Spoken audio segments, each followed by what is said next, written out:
Series জিততে হলে ম্যাচটা জিততেই হবে এমন যখন ইকুয়েশন, সেই ম্যাচে এসে আজ অবশ্য টসটা জেতা হলো না। ক্যাপ্টেন মেহেদী হাসান মিরাজের প্রথম দুটো ম্যাচে টস জিতেছিলেন, আগে বোলিং করার সিদ্ধান্ত নিয়েছিলেন এবং থার্ড ম্যাচটা এসে পাকিস্তানের ক্যাপ্টেন শাহিন আফ্রিদি তিনি কিন্তু টসটা জিতেছেন এবং খুব স্বাভাবিকভাবেই তিনি ওয়েদারের সুবিধাটা নিতে চেয়েছেন, উইকেটের সুবিধাটা নিতে চেয়েছেন, সে কারণে তিনিও আগে বোলিং করার সিদ্ধান্ত নিয়েছেন। তার মানে বাংলাদেশকে আগে ব্যাটিং করতে হবে এবং এই জায়গায় কিন্তু টসটা খুব বেশি ভাইটালি মনে হয়, যদিও পাকিস্তান সেকেন্ড ম্যাচটাতে আগে ব্যাটিং করেও ম্যাচ জিতেছে, ফলে ভালো ব্যাটিং করাটা খুব ইম্পর্টেন্ট, যেহেতু উইকেটটা খুব ভালো এবং প্রথম ওয়ানডে ম্যাচটা যে উইকেটে হয়েছিল আজকের ম্যাচটাও ঠিক সেই উইকেটেই হচ্ছে। ফলে আপনি ম্যাচ জিততে হলে বাংলাদেশ দলকে হয়তো বা অন্তত 270-80 রানের মতো একটা টার্গেট পাকিস্তানের সামনে ছুড়ে দিতে হবে, সেক্ষেত্রে হয়তো বা ম্যাচ জয়ের একটা সম্ভাবনা থাকবে।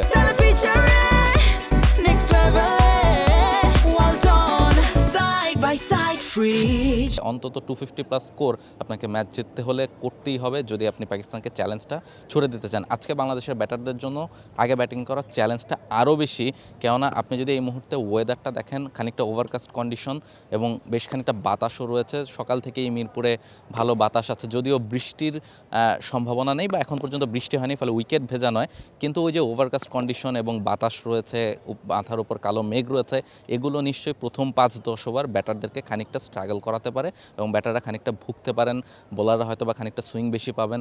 ফলে সব কিছু সামলে প্রথম 5-10 ওভার যদি বাংলাদেশের ব্যাটাররা ব্যাটিংটা করতে পারে, সেক্ষেত্রে হয়তো বা বাংলাদেশের ব্যাটারদের জন্য 270-80 রানও এই উইকেটে করা সম্ভব, যেহেতু উইকেটটা বেশ ভালো আছে যদি বৃষ্টি না হয়। এবং মাঝে যদি বৃষ্টি হয় সেকেন্ড ম্যাচের মতো, সেক্ষেত্রে তো আসলে নানা রকম ইকুয়েশন চলেই আসে। এবং এই ম্যাচেও মেহেদী হাসান মিরাজ টস হারলেও তিনি কিন্তু তার একাদশে কোনো পরিবর্তন আনেননি সেকেন্ড ম্যাচটা হারার পর, যেহেতু সেকেন্ড ম্যাচে তারা হেরেছেন, যদিও প্রথম ম্যাচটা তারা খুব ভালোভাবে ডমিনেট করে জিতেছিলেন।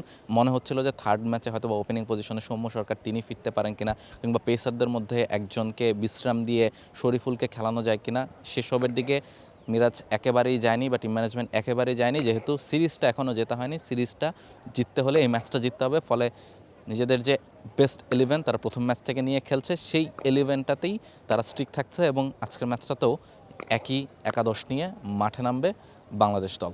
মিরপুর থেকে রাহুল রায়, chess. For more updates, subscribe to our YouTube channel and click on the bell icon. Follow us on Facebook and Instagram.